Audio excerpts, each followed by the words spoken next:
This is an important story for you this morning, everybody. There is growing outrage that a possible act of jihad on U.S. soil is getting precious little attention. 19-year-old Brendan Tevlin was shot to death in West Orange, New Jersey in July. There were not too many headlines over this young man's death. Investigators ruled it a random act. People thought maybe some drugs were involved, which they absolutely were not. People thought it was a robbery as the first motive, which it absolutely was not. Authorities then charged this man, Ali Mohammed Brown, with the murder. And after his arrest, he said some very interesting things to the detectives. He said that his motive for this attack was revenge for U.S. military action in the Middle East. That was his motive. He made it clear himself. This led to a New York radio host sounding off, saying that the evidence shows that domestic terror, in his opinion, is already here. Listen. If there was ever a reason to riot in the streets in the name of humanity, it would be for this case. But has that happened? No. And I'm not suggesting that it should. What did the friends and family of Brendan Tevlin do? They had a candlelight vigil. What I'm suggesting should happen is that this should be talked about and written about, and the American people should know. Why is Eric Holder not visiting the Tevlin family? Why is the president not going to mention Brendan Tevlin tonight? He was a young boy who was killed for being an American. Todd joins me now on the phone. Todd Pettengill, host of The Todd Show on PLJ Radio. Todd, thank you very much. And obviously, your statement's getting a huge amount of attention and has brought even more attention to this story that we have covered here as well on America's Newsroom. Good morning to you. Good morning, Martha, and thank you so much for, I know you've been involved in this story early on, and it just was an outrage to me that here's a man, and I even hesitate to use that word, an individual who admits after being arrested that he's on a jihad and was looking to kill an American and admitted it in his own words when he was arrested, and that doesn't become national news. I mean, I do a comedy morning music radio show.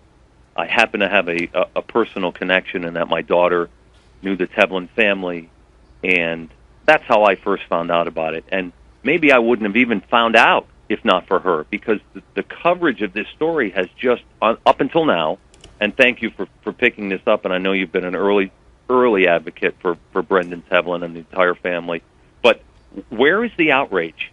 Where is the outrage for a young man, 19 years old, who was killed because he was an American? That's it. Yeah. There's no two sides to this story. You can't say, well, but, to anything about this story, because the fact is, he was killed because he was an American. You know, there were so many questions over the summer about the motive, and initially the police said it was they believed it was a targeting killing. And you know what?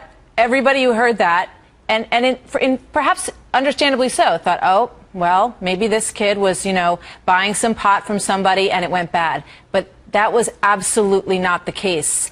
There was absolutely no drugs involved in this. There was nothing in the car. It was not about that, which the police subsequently made very clear. But now we know that it was targeted, and he was targeted precisely because of what you just said, because he was a white man alone in his car. This person, Ali Mohammed Brown, is also a suspect in 3 other targeted killings. So, I mean, when you look at the facts of this case, it looks more like an act of serial terrorism that has spanned the country at this point, does it not? And people should know, why is there such a hesitancy to talk about things when the man admitted himself? You brought up such an important point.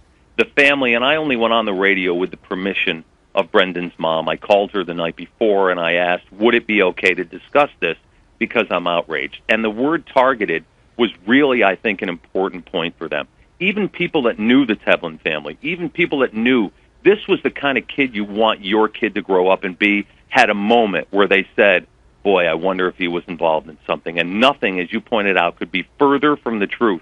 This kid was murdered because he was an American, and that's where the story should begin. That's where the discussion should take place, because domestic terrorism is here. It happened. It happened in New Jersey. And a family not only has to try to go on for their 3 other kids and somehow try to put their lives back together, but they also have to worry that people might believe, because the word targeted was used, that he was involved in something that he shouldn't have been, and nothing could be further from the truth. Now, we don't know yet. And, you know, this should also be taken in the context of the summer of Michael Brown and the protests that we saw in the street, and nothing. His family suffered as well, Michael Brown's. They lost their son as well. But the Tevlins did, too. And there should not be any less attention than was brought to this story, as you point out. But, you know, when you look at the facts in terms of, you know, some people might say, well, you know, he was outraged. He's outraged about the military action, United States military action in Iran and Iraq, and that's what motivated this guy, but there's no sign that he's connected to any terrorism.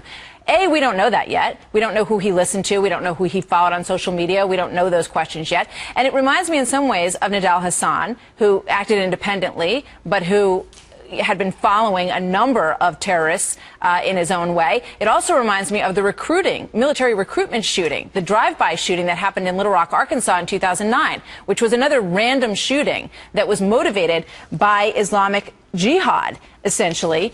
And, you know, you can't look at this Mohammed Brown and say he's a robber, he's a rapist. So what, if his motivation was what he said it was, then what does that make him if not a terrorist? And Martha, if you research this story and if you look back, this man was also arrested for what they're calling bank fraud. Now, if you look at the story, it says he was, quote unquote, raising money and filtering it to terrorist events, to terrorist organizations. That, to me, tells me a lot about this individual.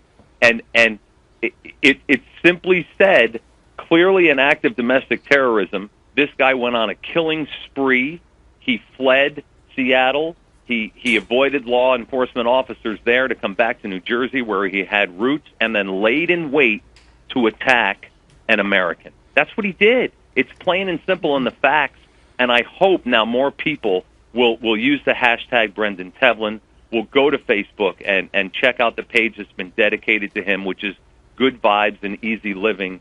And I just let this be the face that brings this topic to light. Yeah. Let this young man, 19 years old, who was living a good and decent life and played bagpipes at funerals for other people who had lost their lives, let this be the face that America sees and knows that domestic terrorism is already here.